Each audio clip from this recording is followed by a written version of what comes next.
Hey there, tubers. Today's video is going to be on the engine oil change on my 2023 Bobcat E42 excavator.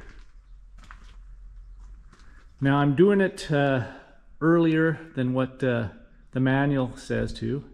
Right now this has got 100 hours on it since new, and the book calls out for the first engine oil change to be done at 700 hours. Now, in my opinion, that's way too long, and with my experience on Bobcat and their engine is that you need to change it sooner for the initial at least. So I'm going to pull some oil samples and I'll send those in, and we'll see just what this oil is like at 100 hours and see if this was a good thing or a bad thing to be doing. I believe it's probably a good thing. So it's a pretty straightforward process here. The engine oil filter is right here, and as you can see, it's kind of mounted at an angle here, somewhat vertical, and the filter number is 7343102.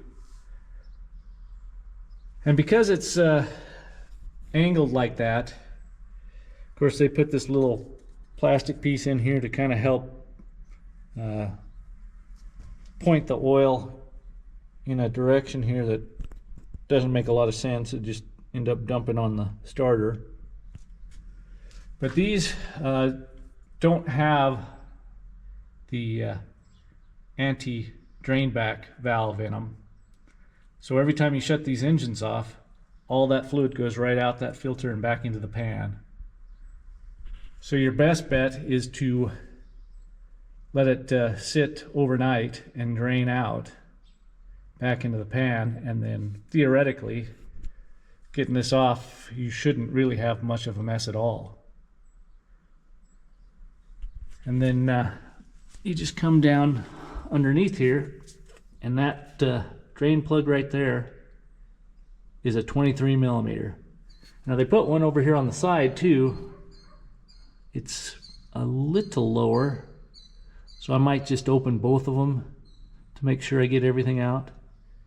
I'm not sure why there's two on it, but I'm gonna pull this one first, get it down, and then I'll pull that one, because otherwise it'll come over and hit the undercarriage and probably make a heck of a mess.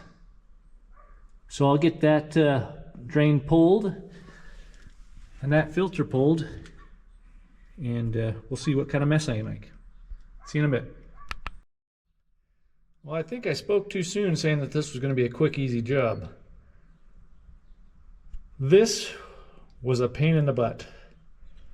And if you could see the air around me, it'd be nice and blue.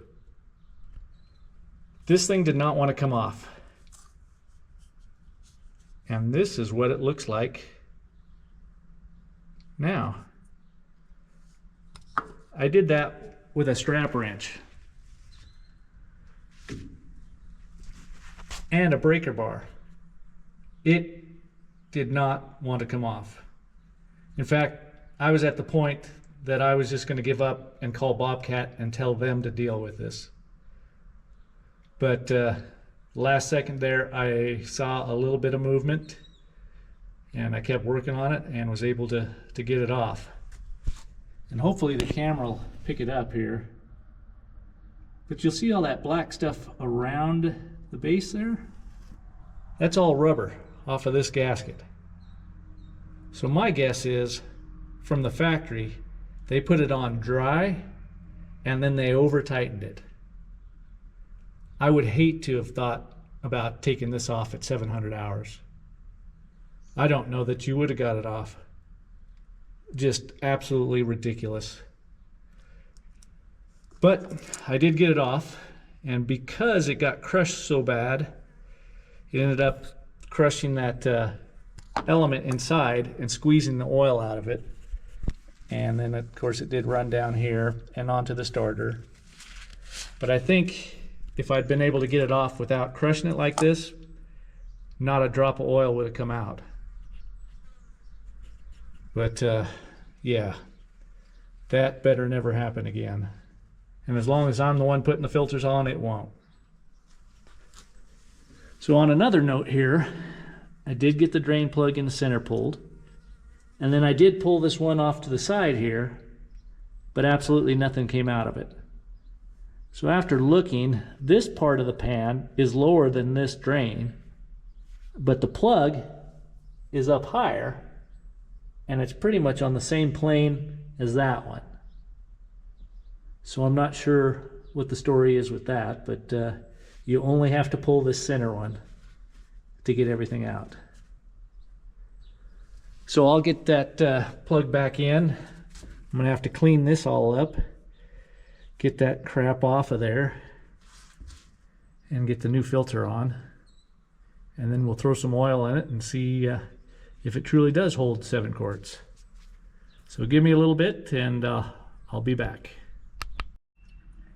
Okay, I got that cleaned up pretty good. It's a lot better than it was. I ended up having to use a razor blade and go very gently around this because I don't want to put any gouges or nicks in this surface here, cause it not to seal. And at the same time, I didn't want the crap that I was scraping off to fall down in here, which a little bit did, but luckily that's on the going into the filter side. So unfortunately I shouldn't be having to do this, but the filter will catch any of the crap that comes out of it. Not that I want my filter to start catching crap immediately, but yeah, I could choke somebody out there at Bobcat over this. And then I got the drain plug back in.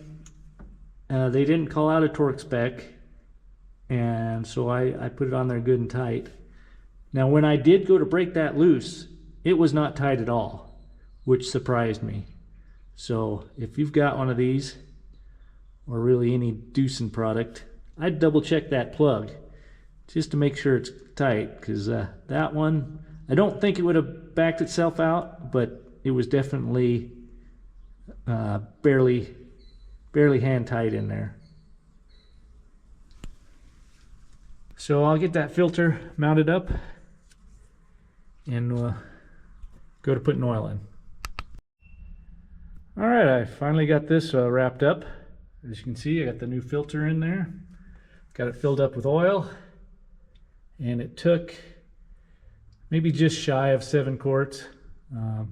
I used 2.5 gallon jugs, so I kind of got a guess at the level left in them, but it's close to 7 quarts, give or take. Now I did start the engine, so there is fluid in the filter, and I still brought it up to the full mark.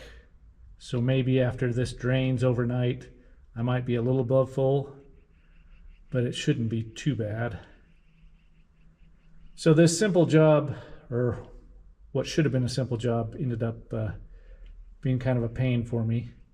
But in the future, it should be good because I'm the one that put this filter on and the drain plug, so I know how this went on, so it should come off next time.